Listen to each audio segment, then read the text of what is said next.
Welcome back to The Weird and the Wonderful with Strange Bones.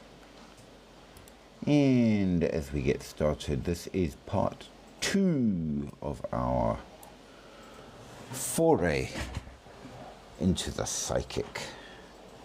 And we are now going on with those people who are said to at least have had serious psychic abilities. So as we get started, do get yourself a good cup of coffee. I have certainly done so.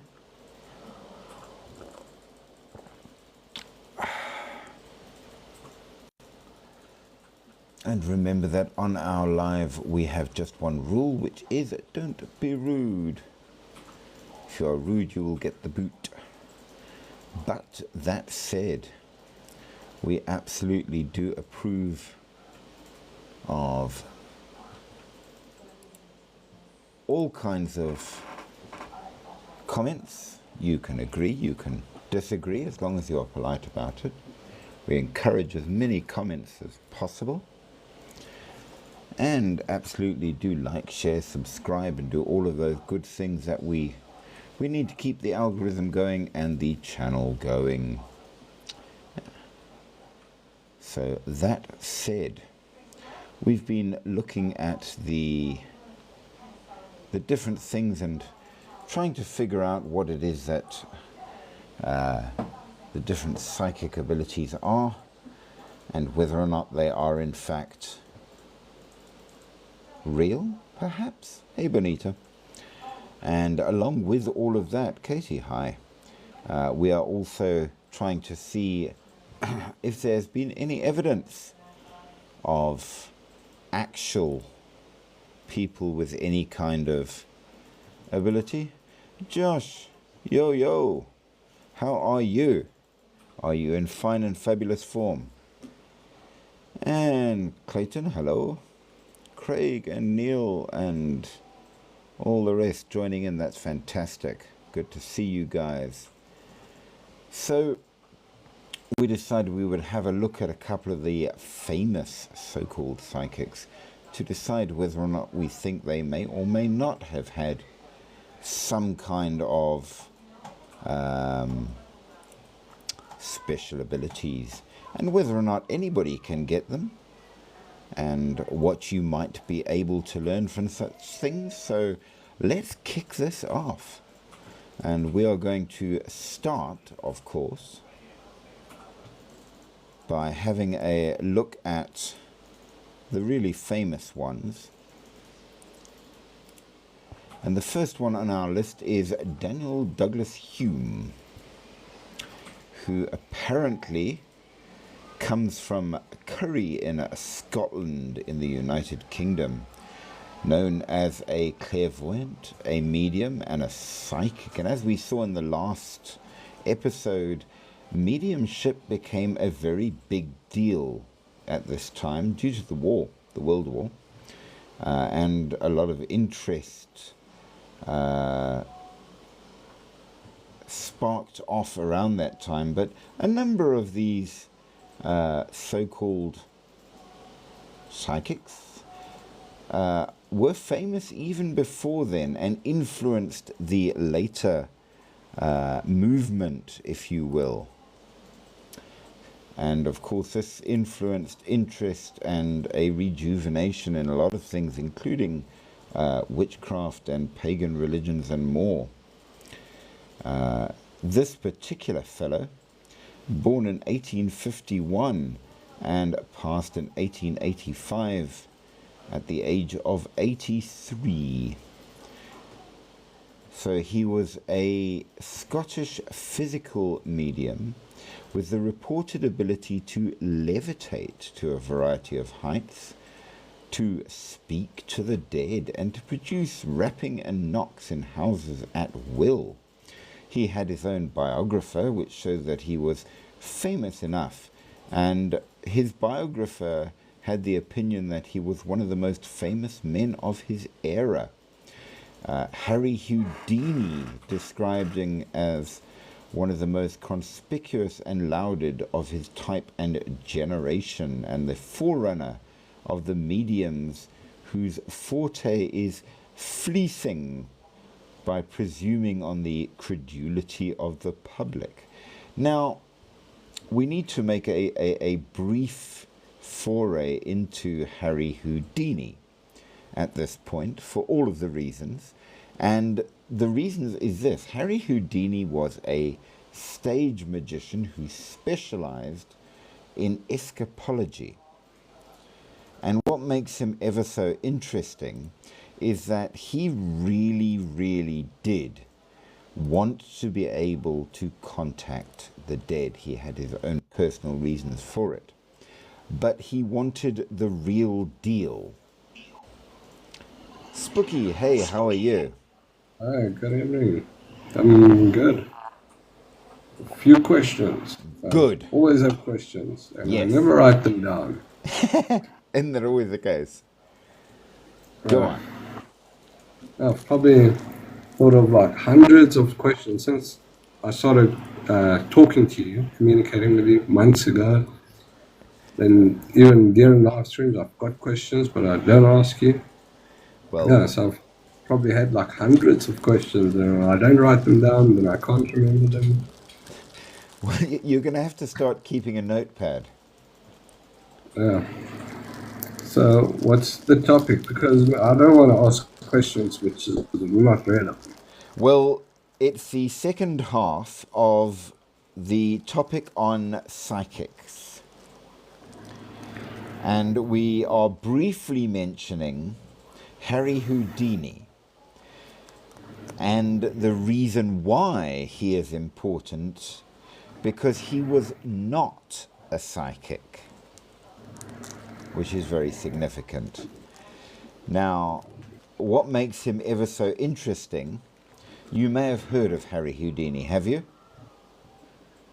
No. Okay, No, well, I can't recall. It sounds like he might have been a magician. yes, he was, well, specifically, not a magician, but an escapologist, which is kind of the same thing but not. And he was well known for his ability to get out of all kinds of things. Okay. But he was an entertainer and very familiar with stage magic. Yeah, he sounds familiar. I think I've seen him on stages before. Well, And he climbs out of a room before spikes hits or something like that. all that kind of thing. So he was very familiar with the trick kind of magic. He knew how it worked and how to fool people. That was what he did for a living. So he was expert in that, and he was very, very good. He was one of the greatest magicians ever. There's been a couple through history, but he was one of them. But for reasons of, he really, really did want to contact the dead. But he was very aware how easy it is to trick people. And he wanted the real thing. So he made it his job, if you will, to try and see if anybody was a real psychic and medium. Because he did want to contact, I believe it was his wife that passed, that we really wanted to speak to. And he actually exposed a huge number as frauds. So it was a very interesting sort of situation, because you've got somebody who knows exactly how to fool people because he does it for a living, who is trying to see if anyone can prove to really have abilities. So Harry Houdini was an interesting case and was very hard to trick. Now, he said that Daniel Hume was in fact a fraud that couldn't be real. Okay. However, Hume nevertheless conducted hundreds of seances, which were attended by very, very many eminent Victorians. There have been eyewitnesses accounts by people who attended the seances describing conjuring methods and fraud that Hume may have employed. So he could have well been a fraud. Now, interesting, his mother was known as a seer in Scotland, as were many of her predecessors, like her great-uncle Colin Urquhart and her uncle Mr. Mackenzie. And the gift of the second sight, as it was called, was often seen as a curse, as it foretold instances of tragedy and death. Hume's father, William Hume, was the illegitimate son of the 10th Earl of Hume, rather interestingly. And they were paid off on the quiet to keep out of the way of the hierarchy. Now, he started working in a fairly rough job in a paper mill. And they were not rich. His father was a bitter, morose, and unhappy man who drank and was aggressive often. The wife had 8 children while living in the house, 6 sons and 2 daughters. So clearly it was a tough life, with, in fact, a sister and a brother that passed very young. And Hume says that he actually foresaw the death of his brother, which then was confirmed. So he had varying visions, and at a point he became the adopted child of his aunt and uncle, who then moved to the United States in Connecticut, interestingly enough, where he was bullied for being not American, basically. They were not greatly educated or anything. The only book they had to read was the Bible. And obviously this may have shaped things. He had a number of visions, which he spoke about, and in fact there were even church ministers that were called to his house believing that he was possessed by the devil, though Hume himself believed it was a gift from God. There was knockings in the house, there was movements and things. So all kinds of haunting type stuff that went along with what he did. And then he became a professional psychic because of the fame he gained, and was given lodgings and donations from wealthy admirers. So apparently he was good enough to convince people. At one point that there was a thing where 5 men tried to hold down a table that moved on its own, and they couldn't stop it. And they saw a tremulous phosphorescent light gleaming around the walls. So apparently his home was absolutely haunted by whatever he spoke with, apparently. And they said he was definitely not a fraud because they went and checked it out.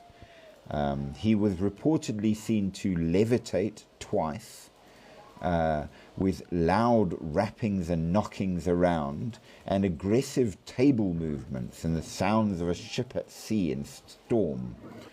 And the room was not well lit so that you could see the spirit lights, which, yeah, that does somehow make you wonder. Now, William Makepeace Thackeray, the famous author of Vanity Fair, dismissed Hume as being dire humbug and dreary and foolish superstition, though he was impressed when he saw a table turning.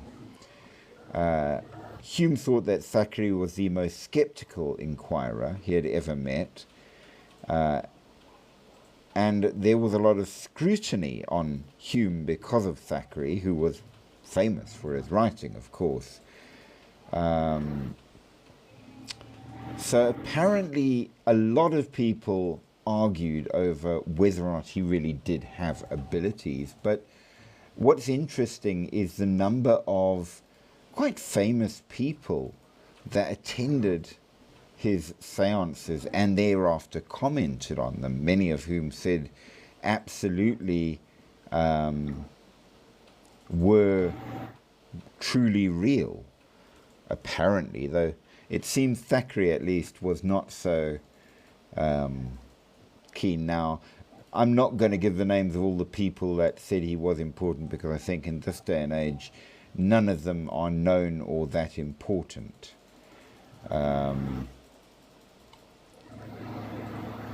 His wife said the phenomena were genuine. So if he was a fake, he absolutely was a very, very good fake. But his main trick, shall we call it, for want of a better word, was speaking with the dead.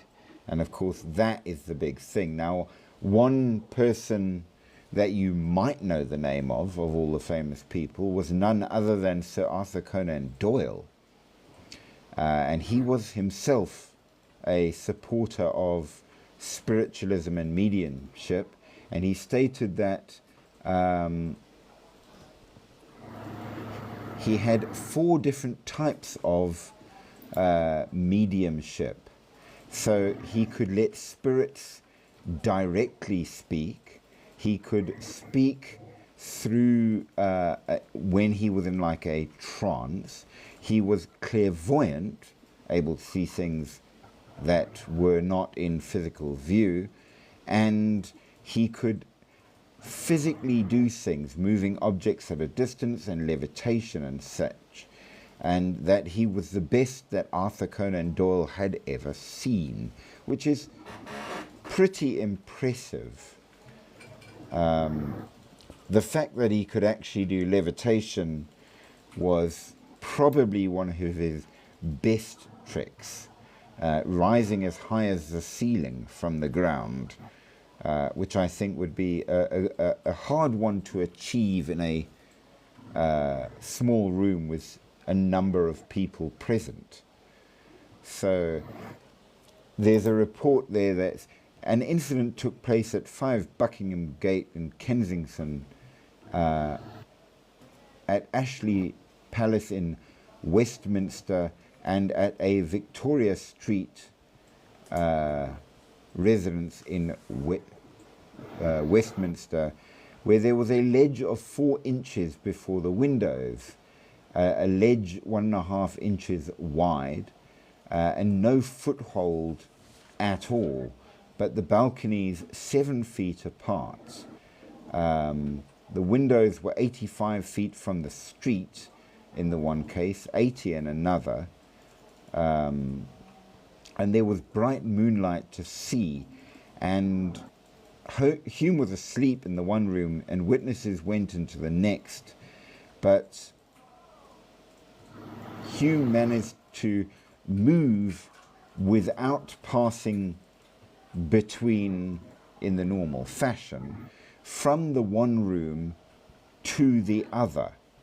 So apparently either he did levitation or he literally flew. So it was suggested by one of the people that reported all of this that Hume stepped across a gap of 4 feet between the windows, which could have been possibly done by trickery. But then again, in the other place, there was no way between. So hard to say what he did, but levitation's a good one. I absolutely do like the fact that he was able to do a great many things. So in answer to one of your questions from the last live, they spoke on how you're supposed to be able to do a number of different things. He could not only speak to the dead, he could levitate, and he was clairvoyant as well. So quite a few different situations. Now, he was accused of being a total fraud, of course, and there were investigations into it with differing arguments. But unfortunately, being in the 18th century, it was a lot further back and harder to prove, if you will. Now, one of the ones which I particularly do like is our next character, Helena Blavatsky. Now, if any of you know any of the very early spiritualist movement, which influenced people like Gerald Gardner, who is known as the father of modern Wicca, and of course the famous Aleister Crowley, whose name I couldn't remember for the life of me in the last live, Aleister Crowley, and his granddaughter Vivian Crowley, I remembered now. She influenced a huge amount of the spiritualist thing and was one of the early theosophists. So they started a particular kind of group that was sort of based in Russian philosophy and psychology. She was Russian. She wrote a number of books on it, such as Isis Unveiled and The Secret Doctrine and such, and she got very, very famous. She was the founder of Theosophy along with a couple of other people. So she did influence the time and the thinking in a major way. And she was said, at least, to have quite a bit of power. She was from Russian aristocracy, traveled wildly around the Russian Empire, self-educated, with an interest in Western esotericism. She said that she went all over the world, whether or not she really did, difficult to say, and learnt all sorts of things until she went to Tibet. And now this is one of the reasons why she's so important, where they trained her to develop a deeper understanding of the synthesis of religion, philosophy and science. Now, obviously, as you probably are aware, the Tibetan angle is where you get a lot of the monks.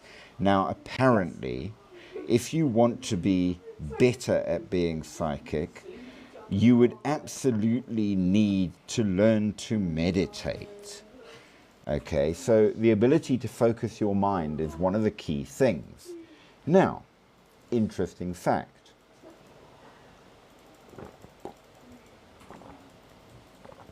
As you know, I was in the church for quite a while as a monk, and one of the things that we were taught to do was meditation. It goes along with, obviously it's very specific kind of meditation going towards a Christian-based thing, but meditation is meditation.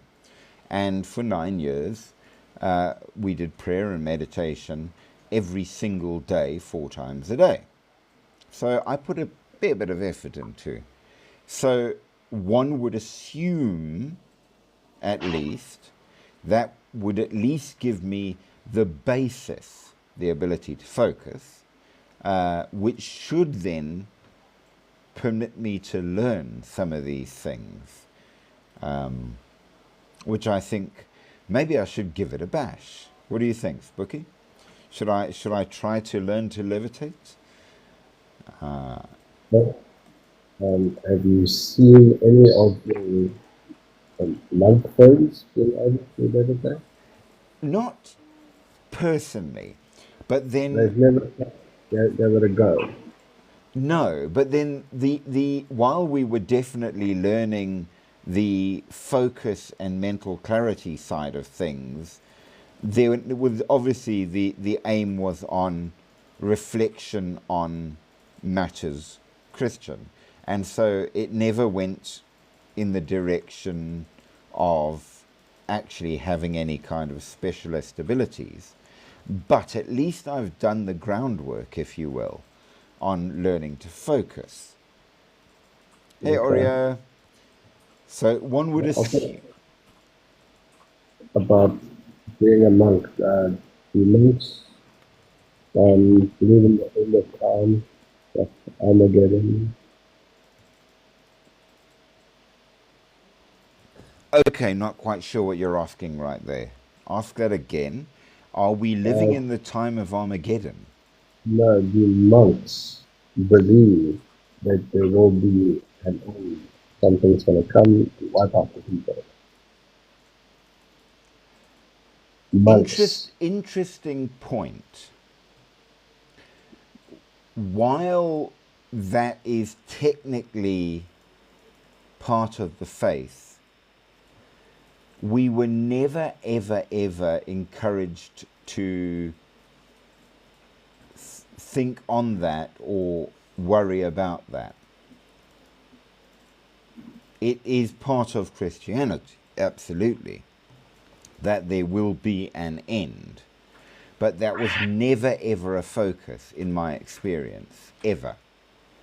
Not in any of my training, even leading up to being a monk. Is it something that you want? You know, now that you bring it up, it's an interesting point because, okay, remember we mentioned a whole lot of stuff about angels, right? Now, all of that stuff on angels is not a requirement of faith. That angels exist and are used by God is all you need to accept if you are Christian. Who they are, what they are, and all the rest of it is not a requirement of faith. However, that there will be an end and the faithful will be taken on in some manner is an article of faith.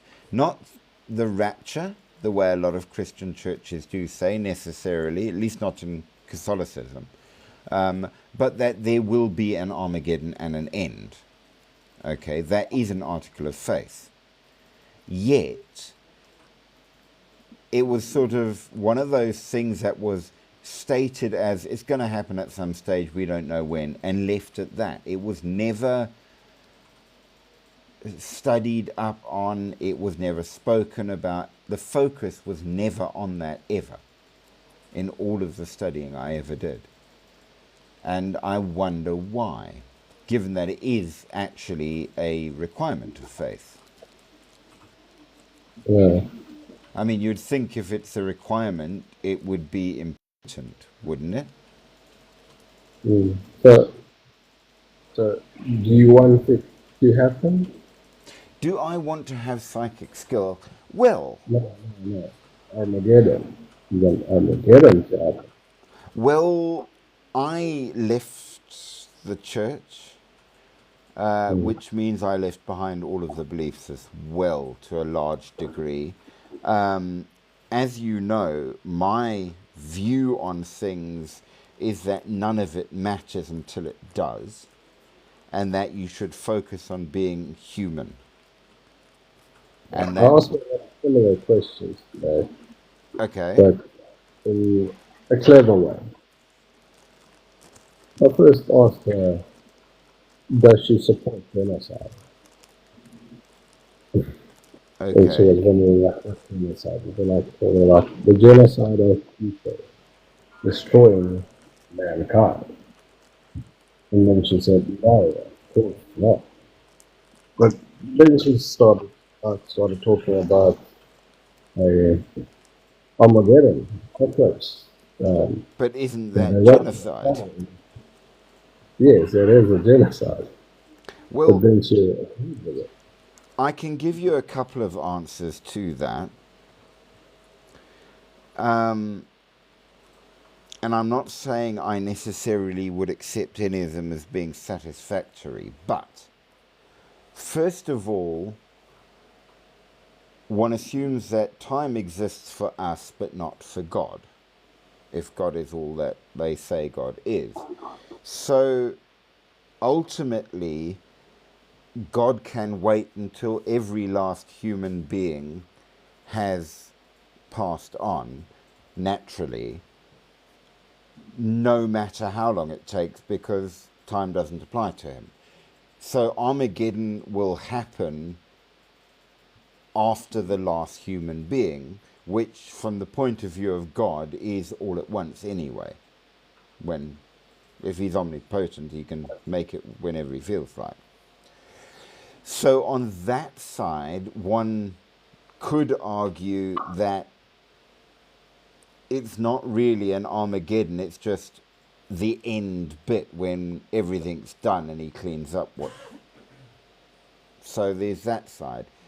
Second side, and against the whole thing, is this the point which you did raise in the last live, that if God already knew beforehand who would and wouldn't succeed, why is he making us suffer through life when he knows anyway, because he knows everything? Why doesn't he just say, well, I'll only make the good ones and they can all come to heaven, and I won't be forced then to make, say, Philip or Spooky, and then punish them because they weren't good enough? Which implies again that God is gaslighting rather hard. I mean, you know, if you know already that if I make Spooky he's going to fail to get into heaven, why would you go ahead and do it if you're a nice guy? Mm. You know, it So seems a I bit mean. speak to somebody about a similar conversation, and then they said it's, well, you are being punished because God has given you freedom of choice. Then I was like, but I'm being punished because of other people's choices, not my choice. Well, this is the other big thing, and I can tell you that we argued this for about 2.5 months, and we did it in ethics. So here is you, okay? You're a perfectly decent person. You're a nice guy in every possible way. And you and your wife, we'll call her Sally for the sake of argument, have got a daughter who's a gorgeous little girl who is 2 years old, okay? You and your wife, good, faithful Christians in every possible way, right? And this innocent little 2-year-old daughter. And then there's me, who is an evil, evil person. And I decide, because I want to prove how evil I am, I will go and murder your daughter. So I do. Now, let's be honest. It's a huge punishment on the daughter because she got murdered. It's a huge punishment on you and your wife, who were good Christians the whole way through. So why should you suffer for my sin? How can God allow that? Because Yeah. surely if God is a good God, he'd be like, no, these are good people, I will protect them. So today I was also thinking about if is God conscious? Maybe you can tell me that. Do you think God is conscious? Well, it's a question. Now, part of this entire argument is at least attempted to be answered in the Bible with the book of Job, as you well know, which for a lot of people actually is not satisfactory at all. And really and truly, I think that it would be a fair statement to say that since the beginning of Christianity, we have had the question of that has been argued back and forth of why bad things happen to good people. And there are varying answers. I have heard some people will say that, unfortunately, because God has to, which is questionable in and of itself, allow free will, in this world at least, we have to allow for the fact that Philip might be evil and have terrible actions against Spooky, who, even though Spooky is really good, to make free will valid. Another version which I've heard is, you might not realize it, but you must have done something bad, and so it's punishment to you for what you didn't realize you did that was bad. So there's that. Whereupon, of course, you immediately would say, well, that doesn't explain what kind of bad things an innocent little 2-year-old might be able to do to deserve such punishment. Yeah. It becomes very much an argument all the way round, and there is no satisfactory answer in that regard. We are all being punished because of what Adam and Eve did. Well, that in many ways seems to be the excuse, that there must have been a sin that taints you regardless.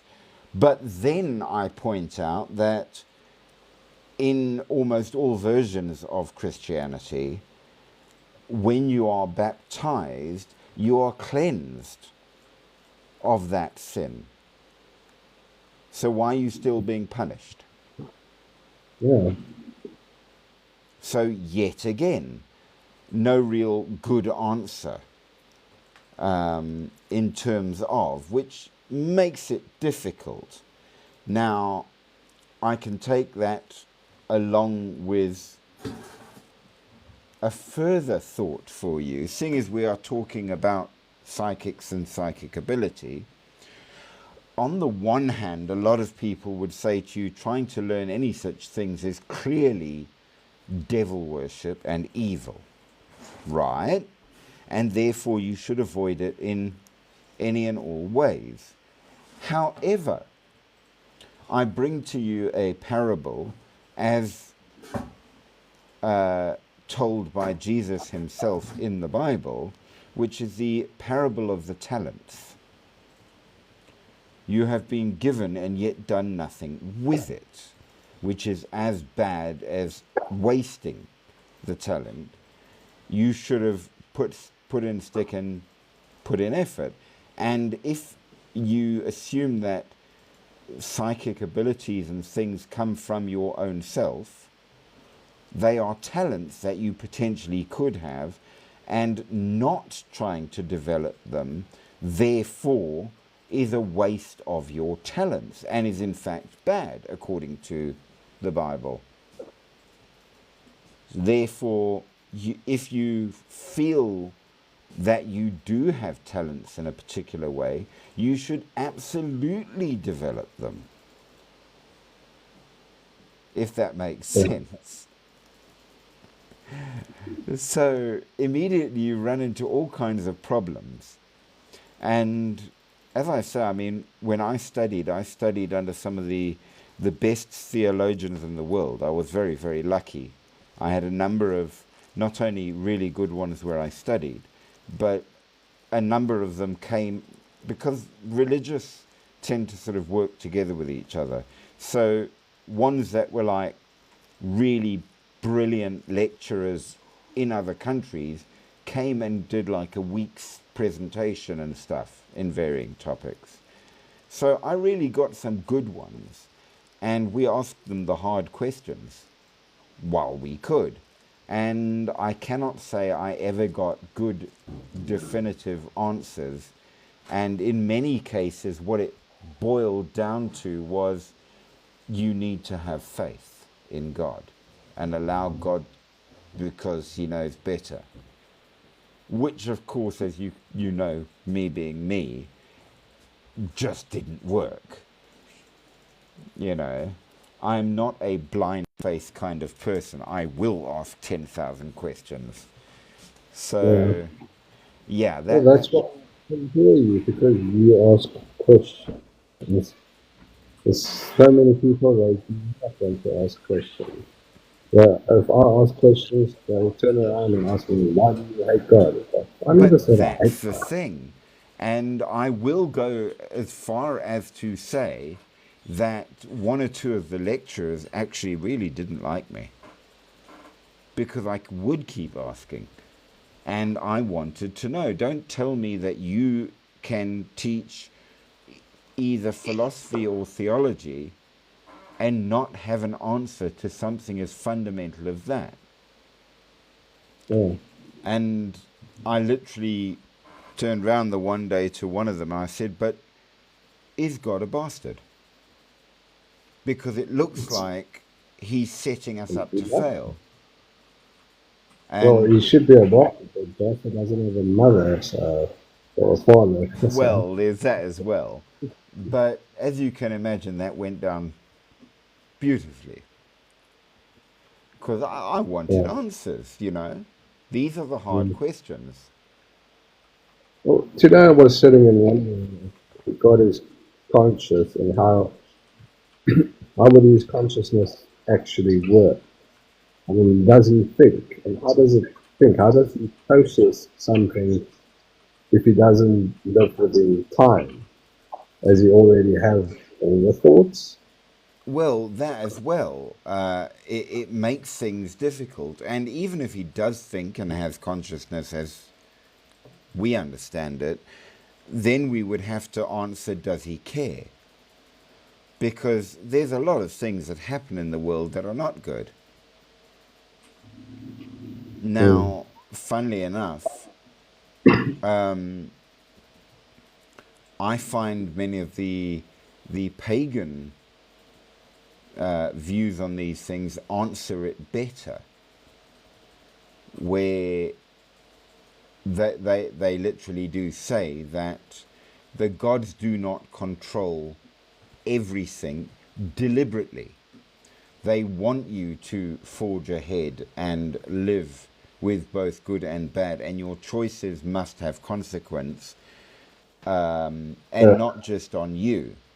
So, So, when I think of God, when you actually try and think of God and the type of deity and what it is, because it's not like us. So to try and imagine how it would think and what it actually is, it's not like us, so it probably doesn't have emotion. So it doesn't feel pain for us. It doesn't probably know what is right from wrong. It just is. well, okay, here's two answers to that. In the first, I would say you could argue that, okay, you know how we discussed the butterfly effect in quantum physics, Yeah, right? now I understand the butterfly effect very good. Okay, so though you don't know it, your suffering in a small way now averts something far worse in the future that you could never know of or relate and see the connection to. But because God does, he allows certain negatives for the greater positive. I don't think it fits. Okay, so there is that. I'm not saying this is what I support. I'm just saying that that's one argument. God is wiser and knows more, and therefore, the But sec. not all good. Well, there are problems with arguing that, of course, as you probably can see. The second argument is to say that this world is not meant to be lovely because we learn important things by the fact that the world does have sin within it. We see the Well, I think consequence God of. might be looking important things. We Sorry? are just a simulation. We want information. Created us to see what happens. Well, I think at the end of the day as well, one of the problems in many senses is how we actually choose to view God. It's difficult to wrap my head around. Oh, absolutely it is. Because, okay, one of the things which maybe supports your argument in that way is we talk about God being omnipresent, omnicognizant, omnipotent, yada, yada, yada. But I put it to you that you actually have no idea what those words mean. Now, in the same way as if I say to you, this is 10 Rand, you can relate to it. You know what 10 Rand is. But if I say to you, it's 100 trillion Rand, you actually don't know what that is. You have a vague sort of idea, but you It's can't relate. infinite. It's too much to relate to, if that makes sense. Yeah. Now, when we start bandying words around and saying things like God is all powerful, we have no idea what that means, because it's more than we can actually comprehend. So in many ways, to say God is all-knowing, all-powerful, whatever, whatever, whatever, is kind of meaningless. Because if, let's take all-knowing, we're not just talking about knowing everything that's going to happen to you and to everybody else. We are literally talking on the level of knows the state's placement and everything of every single atom in the entire universe and why it's there at any given time, which makes it so unbelievably huge an amount of knowledge that, I mean, we cannot wrap our head around it. So it becomes meaningless in that regard. So all we're saying is that when we try to talk about God, we have no idea what God is. There is nothing to... You know, I can say, this is an apple. What is it? Well, it's a fruit like a banana. But I can describe it in part to you, if you've never seen an apple, by saying, well, you know how a banana is yellow and long? Well, this is round and red, so it's different, though they are both fruits. And you can kind of get that in your head because you understand the concept of a fruit, the concept of a color, etc., etc., etc. So as I describe it, I will describe it in terms of what you do know until you've got an image of it in your head. Now, we can't do that with God, because if Yeah. he is this all-powerful, all-knowing, we have nothing else to compare it to.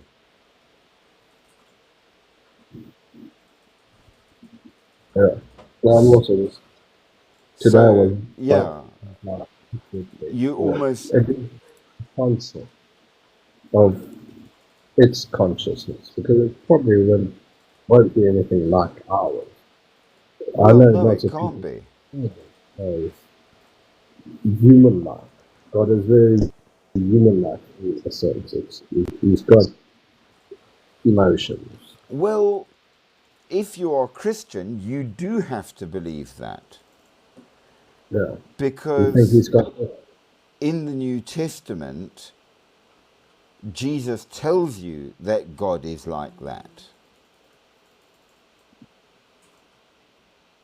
So if you're Yeah. Christian, yes, God has emotions and has a specific type role that But how would emotions work if you don't even time you've already felt your emotions? I don't know. Or is This is part of my difficulty with the whole concept, because why? Like I say, it's all very well to say that God is your Father in heaven with all the characteristics of a father, etc., etc. But on the other side, how does that even work? You know. no? So I don't know. It makes it difficult. It does make it difficult. But anyway, back to the Yes. conversation about um, what telepathy was. Okay, so we know that Theosophy, which Blavatsky started, is a development of Western esoteric views with Hindu and Buddhist ideas, such as, and these are some big words for us for the day, Ariosophy, which the wisdom of the Ariana, which is kind of a mathematical collection of things that mix Hinduism with Germanic runic views and a sort of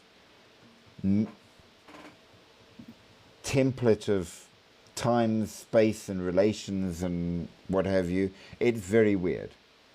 Also, Last, Anthroposophy, just let me get through this and then ask, which essentially is a kind of spiritual movement where the existence of an objective, intellectually comprehensible spiritual world does exist and can be accessed by human experience. And this, of course, then kicked off the New Age movement. Okay, so if that helped at all, probably not. Yes, so your question. okay, question about the psychic. No, I'm not going to ask you if God has psychic abilities because he probably is the psychic. Right. But okay, so you've mentioned people with psychic abilities and stuff like that, but what about your fairies? They have psychic abilities. What about your what? Your fairies, you know, your fantasy creatures or mystical creatures. That's an interesting question. Well, interesting for a number of reasons, because number one, it implies the existence of cryptids. And while we have a huge amount of belief in them, we have not ever found definitive proof of their existence, to be fair. We do know that they are said to have, so especially elves and fairies are said to have very strong abilities that are either magical or psychic in that regard.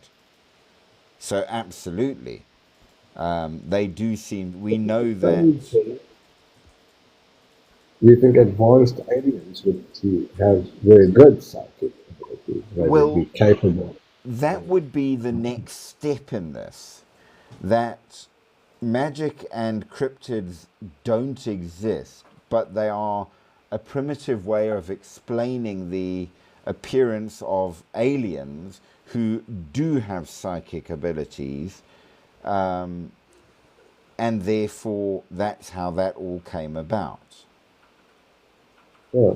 Because aliens are not mystical creatures. They are just evolved. Yes, there's certainly something a step beyond when They it do not comes to have aliens. magic. They are just genetically capable, or they have genetically abilities. They do have psychic powers. It's not really powers. It's not magic. It's just physics or science. Well, Because aliens are not magical. somebody once said, and it's a fair statement in a many ways, that magic is simply science you don't understand. Because if you understood it, you would call it science. Yeah. Which is fair. I mean, if you went back 2,000 years ago with a gun, I mean, people would tell you straight up that's magic. No Yes. question. You Well, show I them, like that. an electric cattle prod, that's magic. No question. Being able to talk to somebody at a very far distance. There you go. That's magic. So there is that aspect too, and that perhaps what people recorded as cryptids and so on were in fact just aliens. It's certainly a viewpoint that has been put forward on a number of occasions. So, my question also evolves into AI. So, you probably can't say that AI can have psychic abilities or have a gut feeling. It's probably just got A well prediction. calculated. Well, Yeah. I suppose. Okay, so for you to have gut feelings and psychic skills, you would have to have what I could refer to as a proper mind. Not merely a synthesis of calculations, which ordinary computing is. It's simply a synthesis of calculations, right? Now, if ever, and I'm not saying it is or isn't at this stage, all I'm saying is if ever AI reaches a point where you're talking about a proper mind that can think for itself and possibly even have emotions, then technically it would be able to be psychic. Yeah. But also think for itself. I mean, you also have to try and think if AI does become conscious, then you imagine how it would experience consciousness, because it would probably not be the same as ours. Well, to be fair, you get many different types of consciousness, and it doesn't have to be the same as ours. It just has to be consciousness. And Okay, I mean, so even ours, in other my words, consciousness is different than a guy living in a mud hut. yes. So the rules for consciousness include things like you must be self-aware. So you know you exist. You must be able to spontaneously create an idea that isn't based on direct input. So, in other words, take a leap of faith. You have to be aware of it. So self-aware, have an imagination that allows you to create an idea based on not enough logical input, if that makes sense. You need to be creative in order to be conscious. Correct. Now that's the theory. Now, I'm not saying it's right, I'm not saying it's wrong. That's what I have read as being the requirement. So, as long Well, as you require okay. full Or input, AI convince you that it might be conscious. Because I'm not sure if it's completely self-aware, but it is creative. well, I suppose ultimately the only thing that knows it is a real thing, that it is a conscious mind, is the mind itself. So, for Yeah, example, I don't know for absolute certain that you are a conscious mind because I no. can't see inside your head and know your thought processes and. But I might be very convincing. Yes, you could turn out to be a really advanced AI that is programmed to pretend, and I don't know that. But Yeah, you yourself, if you are actually conscious, will know that you are conscious. yeah. But something like an AI, then I can imagine or experience its consciousness, Well, or think about how it would experience consciousness. part of the rule for knowing that you're conscious is whether or not you have questioned whether or not you are conscious spontaneously. So the current predictions for AGI is this year. At the end of this year, we Okay. will reach. So even AI, current AI, says it's terrifying. Fair. Yeah. What we will get is another question. Yeah. So So, silicone be have those types of abilities? Probably not. I doubt AI is likely to. Um,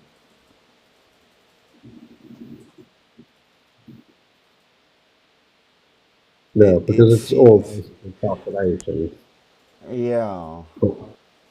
Well, maybe this will assist with the deciding on whether or not um, you are It's got able to achieve such things, because Blavatsky first discovered the personal library of her maternal great grandfather, Prince Pavel Vasilievich Dolgorukov, which was full of esoteric books, which she started reading. Then she started to experience visions where she was contacted by a mysterious Indian man who she claimed to meet later in real life. And he was one of the first masters that came. So apparently there are masters out there that, if you put enough stick to this learning, will appear to you to lead you to the next level, having proved you've worked hard enough. What these masters exactly are is very unclear. But apparently, in her case, it appeared to be an Indian fellow. She said that she could astral travel, which may or may not be quite important to being psychic. Going and seeing other places and being in other places without actually physically going there.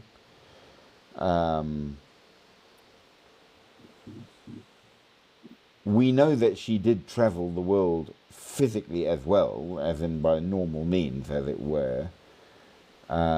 But what she exactly did is very vague and nobody's quite sure. But eventually, when she came back from her wandering around and all the rest of it, she had met up with someone she called Master Moria, who apparently was a Hindu, who taught her all the important things that gave her her abilities and started her theosophy. But we do know without any doubt she absolutely did influence a lot of later people, and she was said that she did have quite a few powers, and in many cases she pointed out when other people were fakes and said that this was bad. It wasn't true mediumship, as it was called at the time. Today we would call it psychic skills, if that makes sense. So she absolutely seemed to believe it all herself. And she made a number of predictions, which implies that she's supposed to at least have been able to at times predict the future, which may show other sides to psychic abilities. She absolutely did deal with speaking with the dead as well, as part of general spiritualism, which is quite big at the time, and so I suppose you had to be into it. There are no records to say that she was able to levitate, as our Scottish fellow was, which is kind of sad. I would have liked to have seen more. But she definitely wrote a great deal on all of these things and was hugely popular world over, in the Western world at least, though she was all over India as well, which is pretty cool. I mean, she did go to the places and do the physical work. She went to Tibet, she went to India, she went to all over Persia and stuff. So, okay. And she claimed, at least, to have quite a lot of varying powers. She enjoyed smoking weed, which may or may not have something to add to that. She did, however, speak quite well, apparently, Russian, Georgian, English, French, Italian, Arabic, and Sanskrit, which is pretty impressive. But she did see herself as being somewhat messianic in her duty to promote theosophy. So she was starting a new religion and definitely saw it that way. She was contemptuous of most other women and was quite the misogynist, which is interesting in a woman. She was fiercely political, not just spiritual, and very outspoken, which for her time meant that she was really considered to be a dangerous and scandalous person.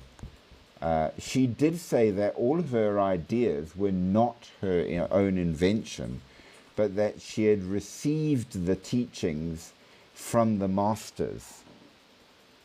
So there you go. Maybe you need to be visited by a master. But she was said to be a good psychic, if that matters at all. And she certainly affected everybody else. Now, an older one... I'll be with you in a minute. Say that again?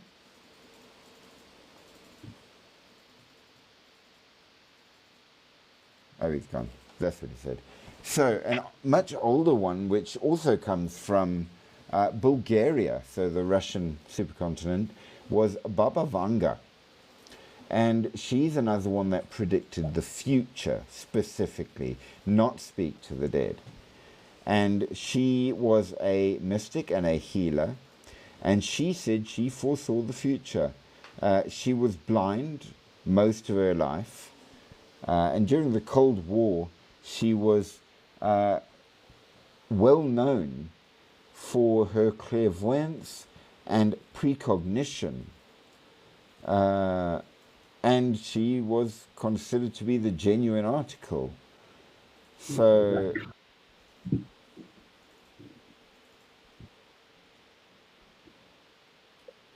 according to the story, she was an interesting sort of a person. Being blind probably added to her allure, let's be fair. At the age of 13, they say a whirlwind lifted her into the air and flung her into a nearby field. And she was only found much later. And this was what caused her blindness. So from the age of 13, she was blind. And had to go to a special school thereafter, etc. But she was taught to read in Braille, to cook, to clean, to knit, to play the piano, and all of the things that a girl should learn despite her blindness. But in World War II, as we know, Yugoslavia, which no longer exists, was invaded and carved up by the Axis powers. And Bulgaria got Strumica, which had been part of Yugoslavia, now it's part of Bulgaria. And she had already attracted believers in her ability to both heal and tell the future. And so, of course, because of all that was going on, people wanted to ask her, are our relatives alive? Where are they? What's going on? What will happen? Well, pretty fair questions. So she became even more popular with people who wanted answers for things they could not possibly know. But apparently she was pretty accurate, which is very, very interesting. What's really interesting, though, that she started charging people because of the amount of people that came to her. So if you are a Bulgarian, you got it for 10 leva per visit. And if you are a foreigner, it cost you 30 leva per visit. And she received enough fame that people outside of the Iron Curtain very much knew about her and did question on whether or not she was the real deal. She was fully an Orthodox Christian. She was not a pagan or anything like that. She said that her patron saint was Saint Petka, which was very, very important. And she went to church often, at a church she built with the money left by her visitors. So she was very serious about her thing. Now, here are her predictions, okay? Number one, she predicted the date of her own death accurately. She predicted the northern Bulgarian earthquake in 1985 accurately. She predicted that there would be an African American elected as president of the United States. which everybody at the time knew for absolute certain was absolute rubbish, because that would never happen. It was unthinkable, but it did. She predicted accurately the Crocus City Hall attack and the 2025 Myanmar earthquake. However, ones which proved false, she said that the 1994 FIFA World Cup final would be played between teams both beginning with the letter B. They weren't. She said a nuclear war would occur between 2010 and 2016 that would lead to the abandonment of Europe. Didn't happen. She also said that the 44th President of the United States would be the last US President ever, which he wasn't. Though I suppose you could argue he was the last non-completely out of their tiny pip president. I don't know what we would call what we've got now. So that's arguable.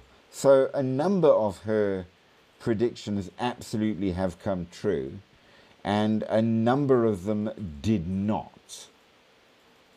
So is that enough to be psychic? I wonder if we can't say that you might see things and not understand them and then make a prediction based on what you saw and be wrong because you didn't understand what you saw. I don't know, what do you think?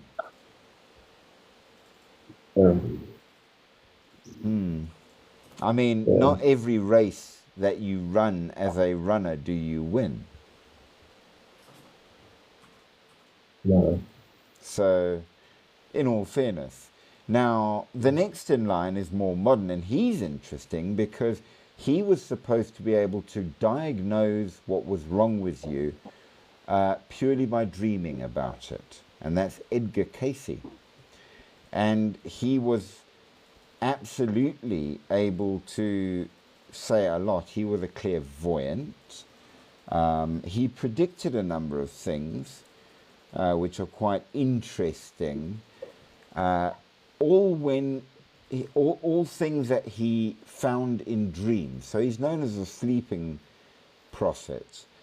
Major earth changes, such as geological shifts and polar shifts, spiritual evolution towards a golden age, political upheavals, and even discoveries like the Dead Sea Scrolls and the possibility of finding Atlantis near Bimini.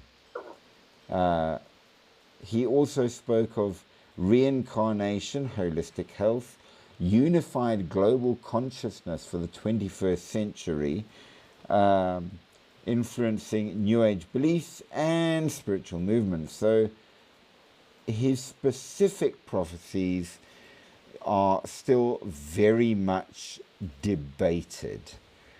Whether or not it's all true is arguable. So, like, he described the Essenes and the finding of the Dead Sea Scrolls, which did happen. He said Atlantis was found, though at the time what was actually found was the famous Bimini Road, which people are still arguing whether or not it's a road or just a natural geological thing. But it's an undersea thing that looks like a road, and it's near Bimini, as he said, so give him that. He did say that a holistic health and good diet was important, which, to be fair, he spoke of a number of significant societal, economic, and political shifts with increased global cooperations, which kind of has happened. Whether or not it's good is another question, but we do have things like the EU, which is global cooperation, which is true. He did say that we have reincarnation. So whether or not you believe in that is another thing. And he was a major influence on spiritual beliefs of his time, and since then. He did say that Jesus did not only incarnate in the Western world. Well, I will argue right from the start that Jesus didn't even incarnate in the Western world. So, Yabu to that. I suppose it's an important thing. He did comment that certain things have been removed from the Bible, and that actually has been proved true. So Matthew 17:21 is not in any Bible you will read, but it was in certain original scripts, which is about prayer and fasting to keep demons away.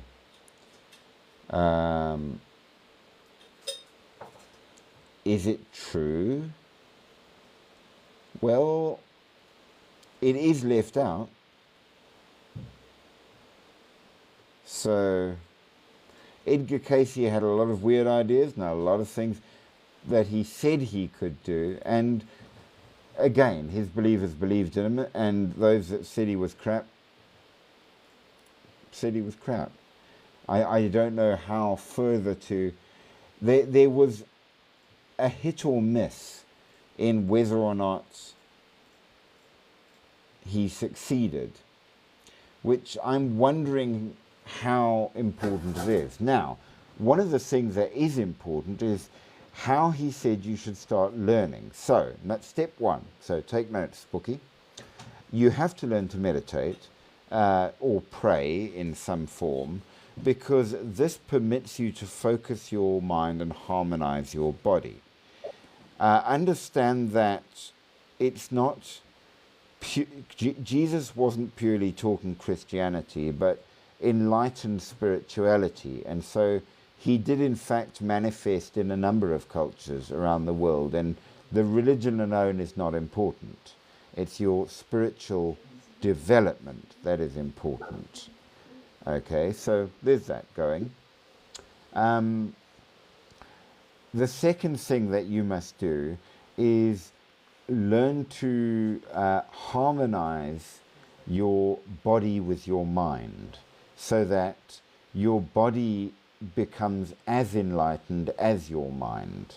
Now, there are long, strong processes as to how to go about doing it, and then meditation, breathing, and good health is the bottom line.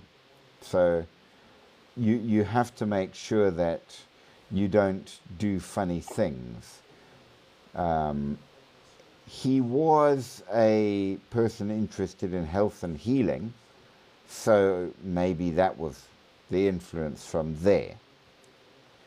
Once you've done that and you start connecting to the psychic, the task then is to connect to the greater human consciousness, where all knowledge that humans have ever had lies.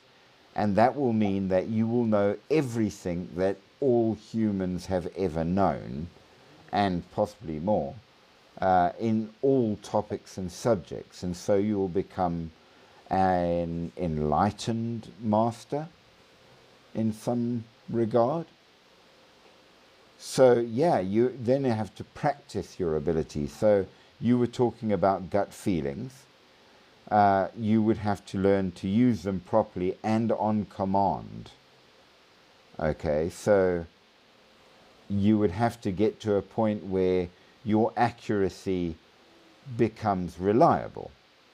And the biggest problem that most people have is they don't train themselves sufficiently, and therefore their accuracy is not reliable, and that's why scientists can't prove psychic skill because you're dealing with people who have insufficient skill or talent in that skill, and so it doesn't always work quite the proper way.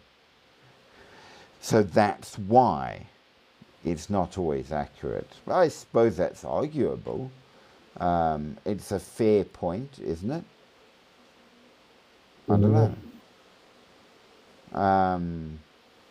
Well, I don't see if people try to teach it in school. I don't see people actually training and practicing, trying to unlock certain skills. Well, here is the other side of how to get psychic abilities. Peter Herkus, a Dutchman who developed his ESP psychic abilities, call it what you prefer, after recovering from a head injury and coma caused by a fall from a high ladder. So apparently it is all about the brain, and one method is training yourself up, and the other method is to fall on your head. Well, you could probably be born with these skills as well. Well, that's the other method, that it can be hereditary.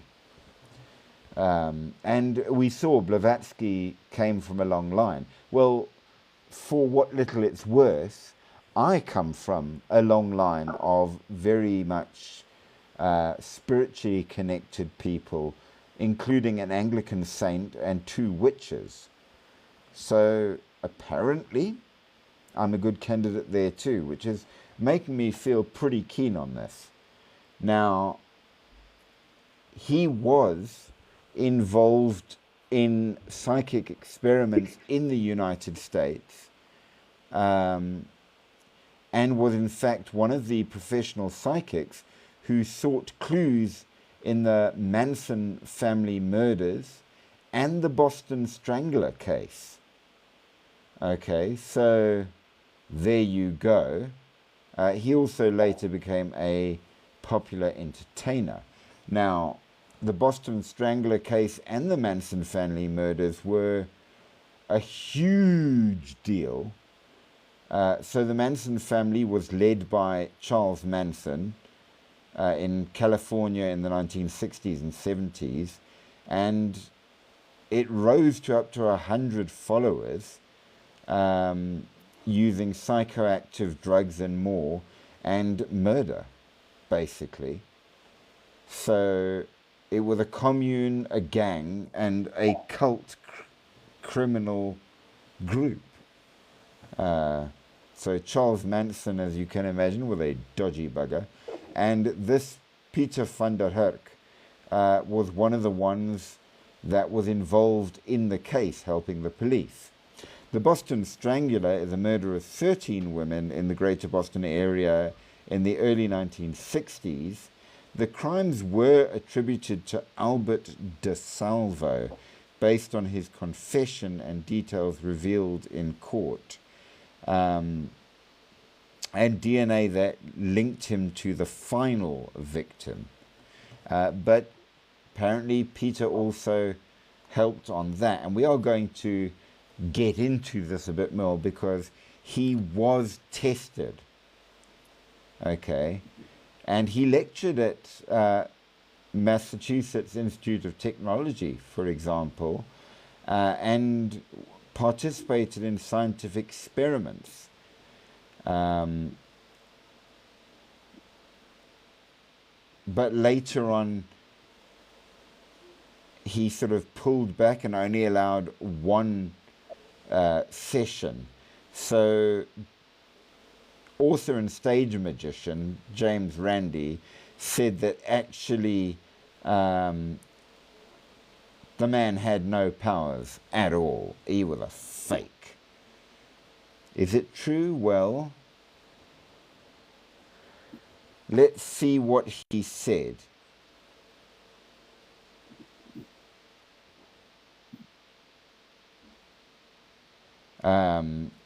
He did a session which was tested.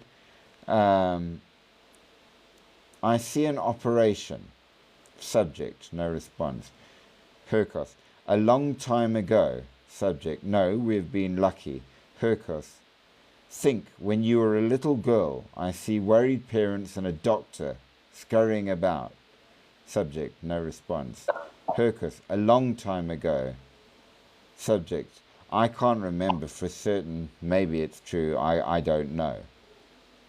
Which kind of shows that he was trying to do what you would call cold reading to get an elicit a response from his subject, which this guy Randy, who like Harry Houdini was a stage magician and knew fakes when he saw it, said, yeah, you can see the guy's a complete cheat. So there was that.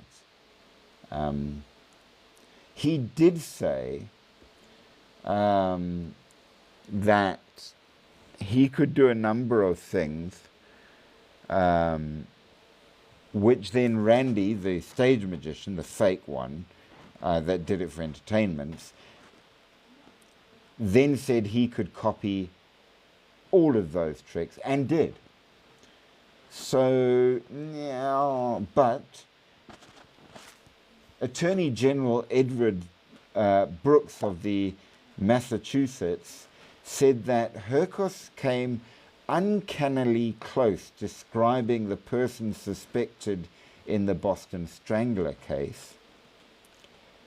By 1969, he cited the successful solution of 27 murder cases in 17 countries. However, in some cases, the detective assigned to these cases countered that Herkos gave no information to solve them, and it was their work that solved them, so saying that they would be solved is meaningless. Fair enough, I suppose.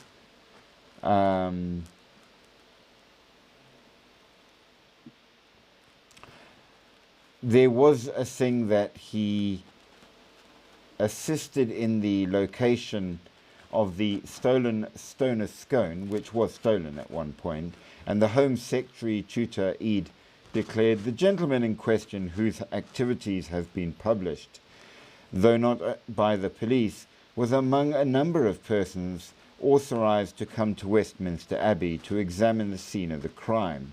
He was not invited by the police, and his expenses have not been refunded by the government, and he did not obtain any result whatsoever.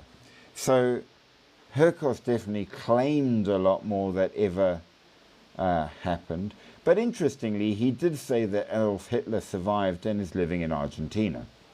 So make of that what you will. But yeah, there wasn't a lot provable from him.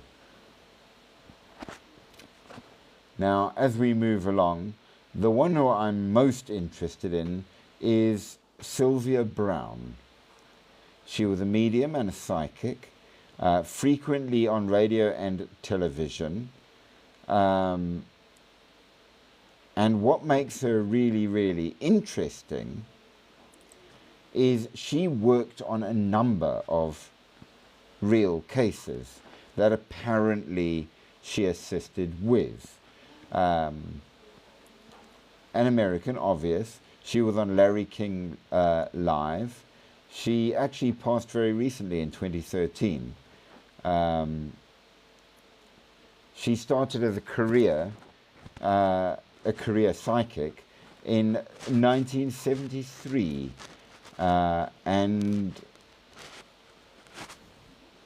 she was mixed in all kinds of weird things that may or may not matter. But, and here's the bit that does matter, her businesses earned her about $3 million a year. So she obviously got rich off this. She said that she saw heaven and angels and could speak to a spirit guide named Francine and learned all kinds of things from that. Her books made a huge amount of money, naturally, and was even on Hay House Radio. Hay House is a very well-known publishing company that does all kinds of religious books of all different religions, just in case you're wondering. And she even did a whole thing on a haunting in a Toys R Us store, which tickles my fancy. She did make some false predictions. So let's start with the false ones. 2002 informed the parents of 11-year-old Sean Hombeck, who had disappeared earlier in the year, that he had been kidnapped by a dark-skinned Hispanic man with dreadlocks and was deceased. Actually, he was found in 2007 alive. The kidnapper was Caucasian, short-haired. So nothing like that at all. We know that in 2004, she told the mother of kidnapped victim Amanda Berry, who had disappeared 19 months earlier, she is not alive, and that she was in water and her jacket would be found in the garbage with DNA on it. And sadly, Berry's mother died believing her daughter had been murdered, but she was found alive in 2013. So those ones were wrong. However, she did help on a number of different cases where apparently she was often rather vague, but could have been correct in some things. They said that there were 25 cases where the outcomes were already known and she was completely wrong on every one.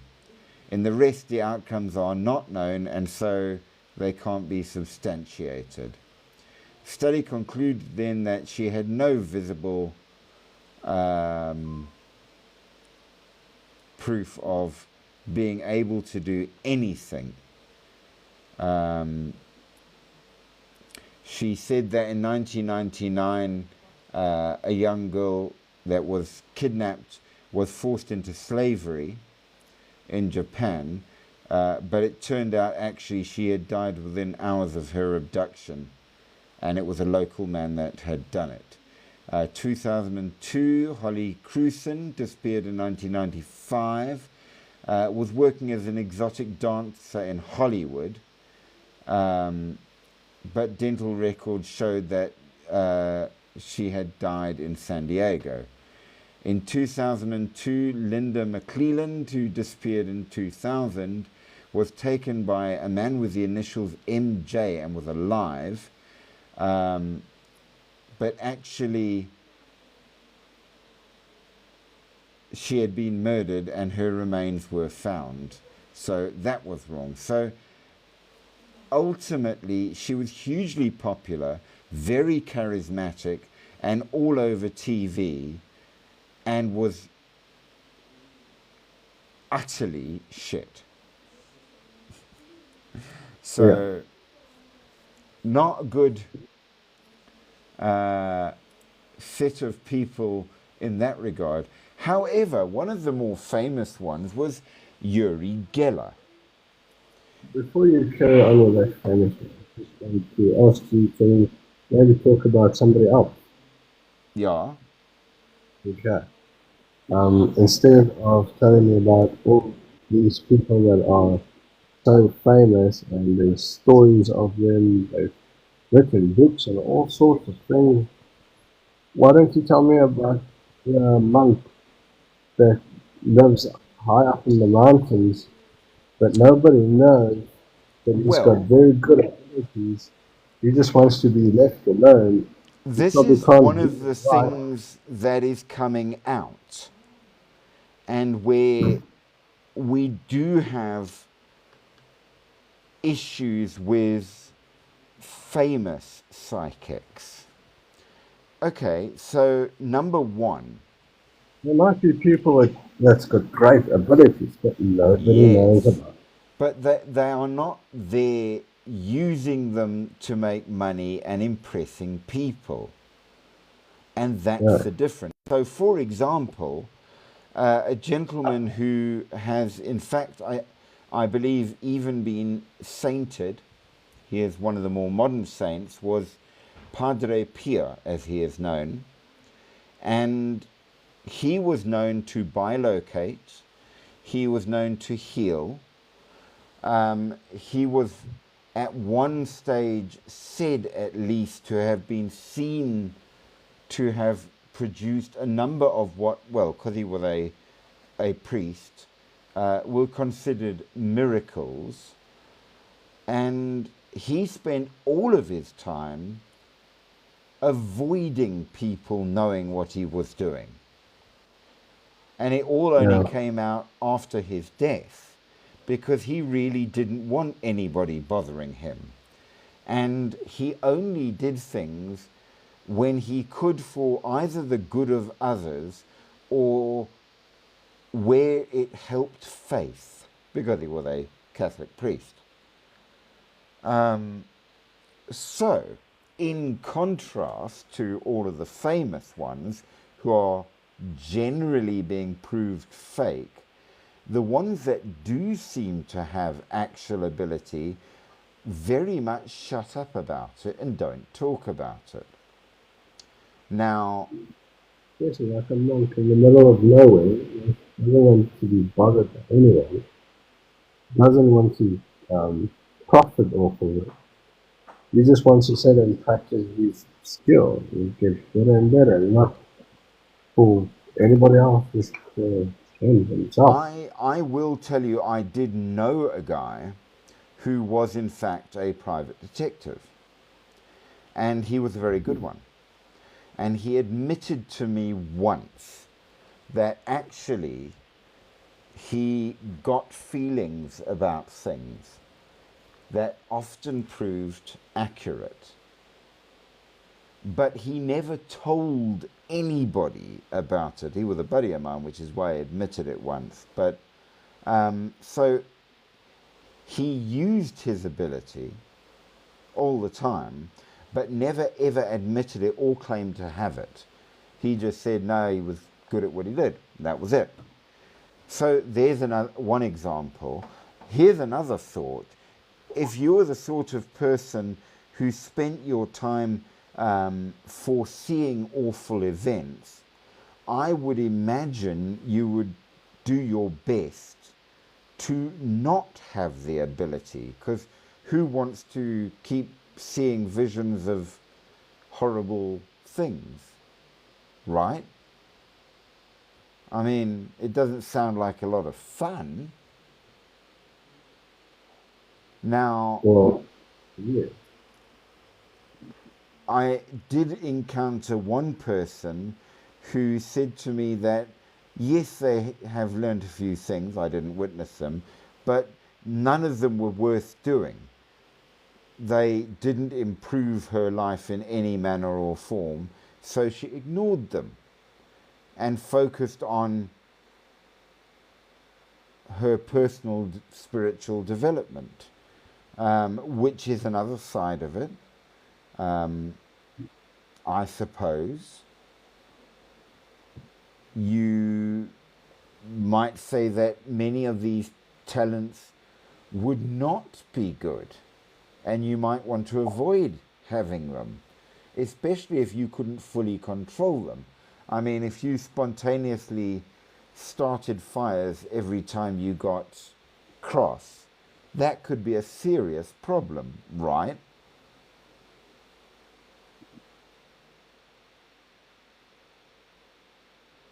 I mean, Well, what if can the psychic abilities and the governments has looked into it and practiced it, and now we've seen that people get too strong and they don't want people to have these abilities. They try their best to keep it out of school. well, So people yes, not. that's another thought. I mean, there's a lot of people out there that number one, I really think shouldn't have these abilities. I mean, they cause quite enough cuck without them. And number two, if you could prove, for example, that you could astral travel, so you could go and look at another place in your dreams and really see what was going on there.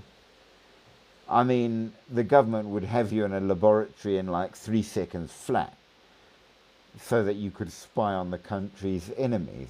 I mean, let's be honest. Yeah. So if you had those abilities, you might very well keep your mouth shut so that you weren't bothered.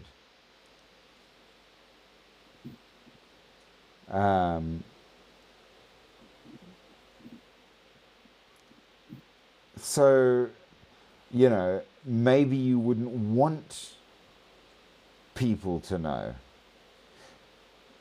So maybe there are tons of them out there. Have these abilities. They're not trying to claim from it. They're not going to write a book or let you know about it.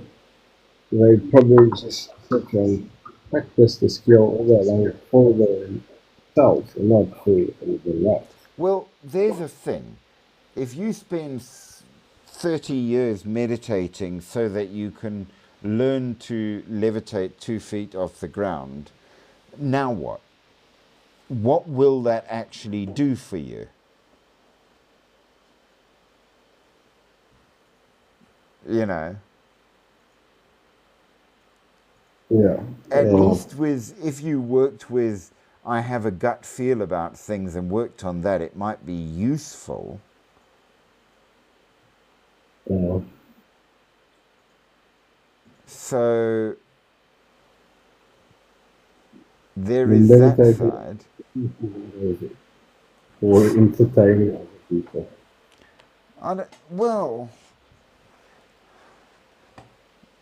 I can't see that working terribly well. You can do a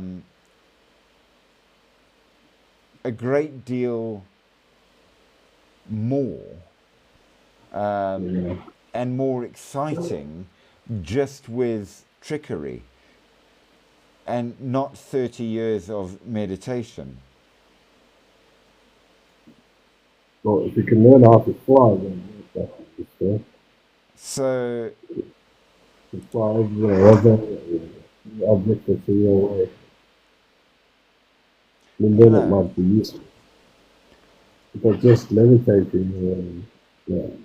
Yeah, I mean, I would very much wonder how it will all work. Now, we know that one of the things that is consistent is that you get different versions of what people do with these things.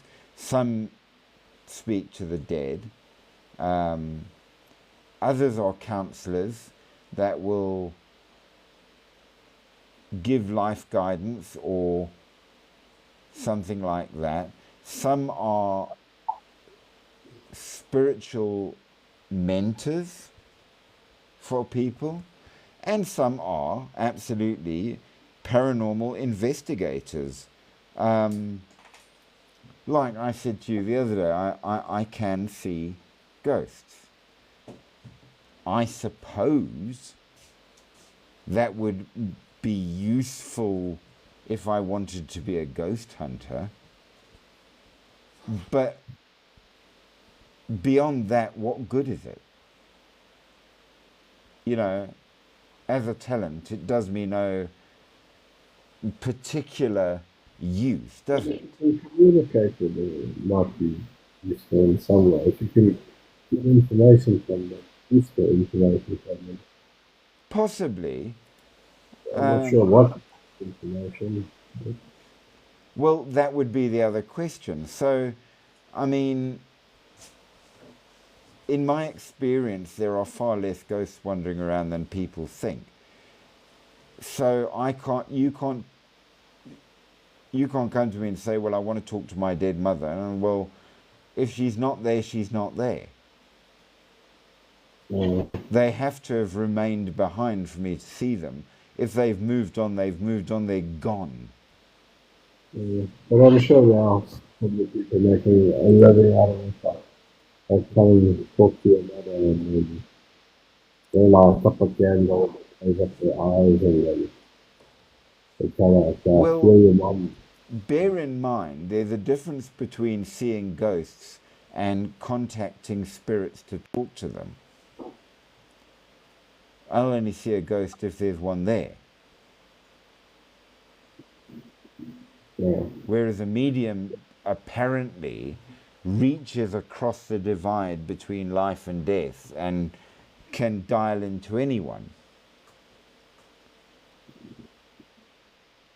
Would you So, pay it so you can speak to the dead and ask questions to you? I have spoken to them before, but it never occurred to me to, go and ask stupid questions. The ones I saw were usually fairly tragic, and to me it was like, let them go to their rest, not let me ask them about who's going to win the next football match so I can bet on it. Yeah. Well, how would they know that? Yeah. So absolutely, There's not much questions or information you can get from them to benefit you. yeah, I don't know. Well, when have police successfully used psychics? Well, why police use psychics? They say desperation, when they've just got no idea at all. Public pressure. So high profile cases attract psychic interest from famous ones, and then the police are forced to follow up on tips from psychics because people want it.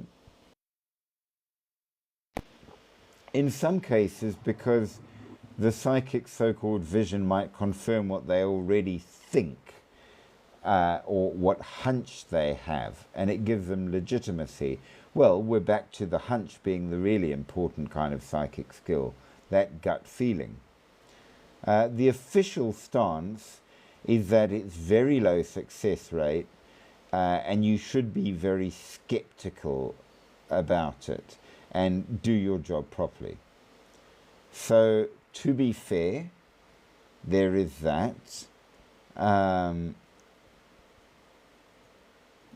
So ultimately, the police don't like to do it, which doesn't bode terribly well in that regard.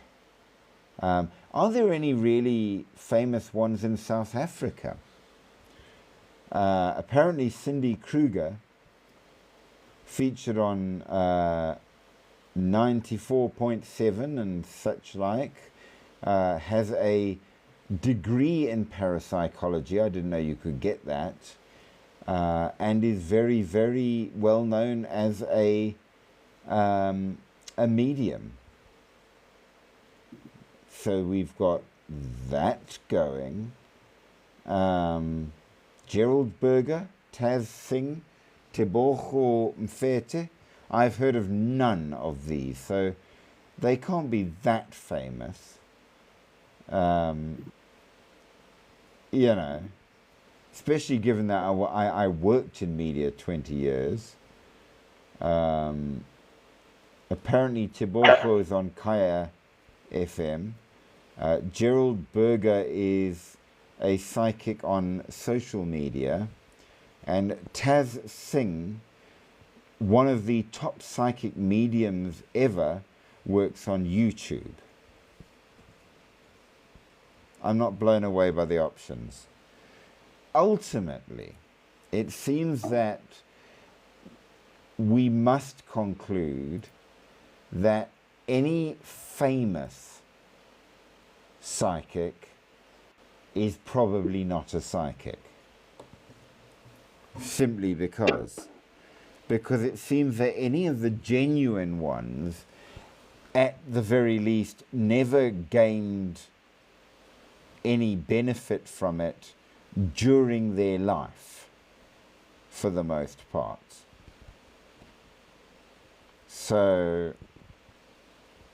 kept a low profile, wasn't interested in being famous, and did what they did for the use thereof in that regard. Well, then some people must be born with a special Well, ability. They are interested, not interested in being famous. I will say that from what I've seen, it should fall in line as with any talent. So, can you learn to run?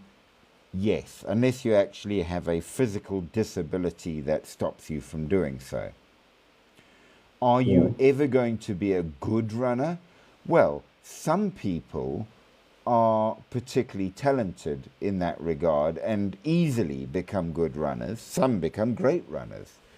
Some people will never be good runners. So people will have varied skill at running simply because, which makes sense, right?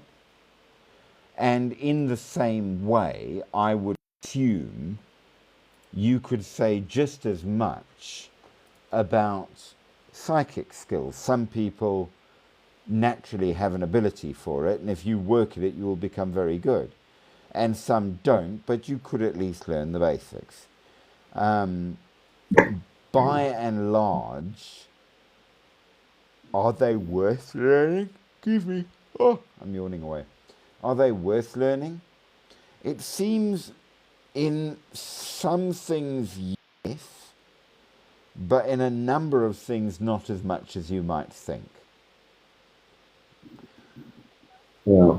The ability to, using your mind alone, light a candle through hours and hours and hours of meditation might sound cool, but brother, I can get for 3 Rand at the local China store a lighter.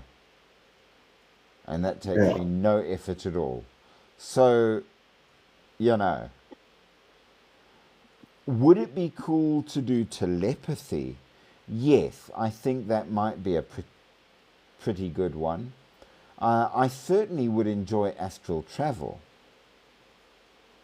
That would be cool. But again, if I could, I probably wouldn't tell anyone. Well, I just thought maybe they are like people that they really don't care, but they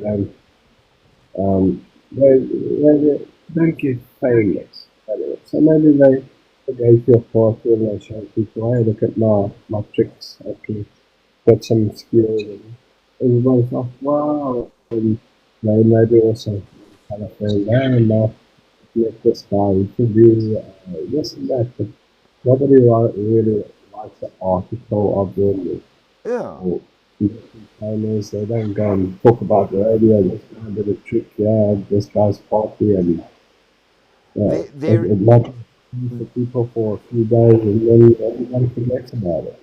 yeah, that's fair. I do know of a particular stage magician that he never reveals any of his tricks. He doesn't claim anything, but if you ask him how he does it, he just says magic and grins. And he does some pretty damn amazing tricks, and nobody can figure out how he does them. Though other stage magicians claim that they could copy them, he just says magic. So maybe he is using his powers to do these things, and he's making a living off it.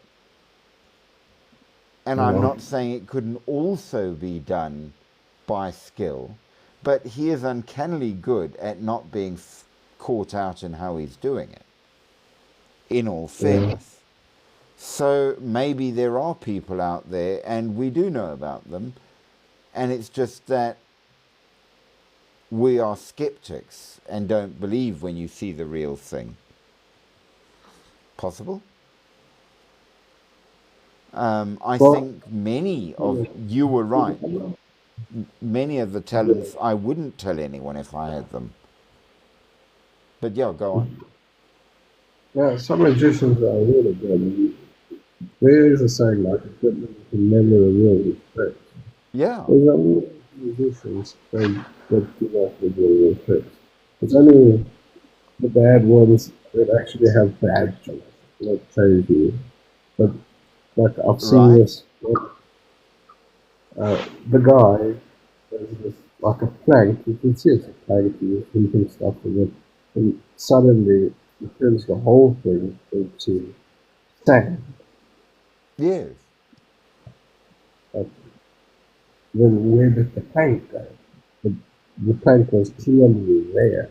Well, I saw one that did the tricks really, really badly on purpose so that, you could see that he was stuffing things up his sleeves and everything.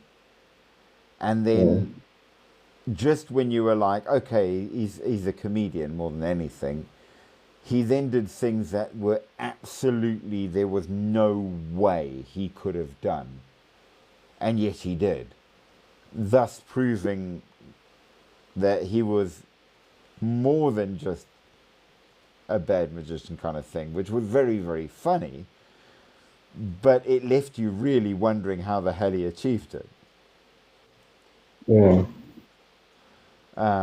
So yeah, there's a lot of things like that. I don't know. It's a hard question. As I said to you, I do think certain abilities do exist. I am, as you well know, a professional skeptic. If you want me to believe in something, you've got to give me something to work with. So I'm not going to accept things just because you're famous on TV. I always look for the trick. But I do think that some of these things can be done and are real. I think that they are far more sensory and mundane than the flashy things, like the gut feeling. That's, to me, more real than I can light a fire out just by thinking with my mind, if that makes sense.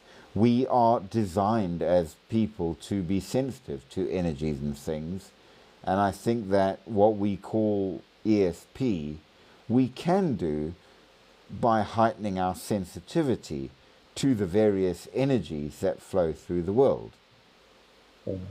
But I can imagine. yeah, I think it is more scientific than you might believe. Yeah. But there you go, and that is all that I have, at least for tonight. So I hope you have enjoyed it, and we're going to look at something else completely different and suitably weird and wonderful in the next live. Unless you remember, Spooky, any of your questions, and we will try to answer them. How's that? Well, when is your next live? Is it tomorrow, Thursday? Yes, Thursday is a next one. Okay. So, You yeah. want to pick it up? No. We shall give it a bash and we shall discuss things yet again. And until then, have an awesome, awesome evening. Thank you so much for joining. And Spooky, thanks for being on and for your support. Be good. Cool. Ciao, ciao. Okay.